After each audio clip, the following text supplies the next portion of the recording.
Assalamu alaikum everyone. I hope you guys are fine. And guys, in this video you can see a picture of train as I taught you the basic shapes in drawing. In our previous video we have learned about basic shapes. So in this video I am drawing a train by using the shapes: rectangular shape, square shape, and circle and triangle. So you can see here how I am drawing. So see this video with full attention and try it at your home.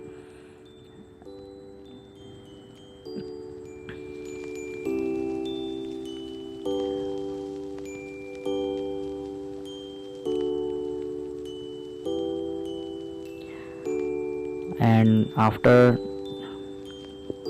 making a structure of a train, use colors.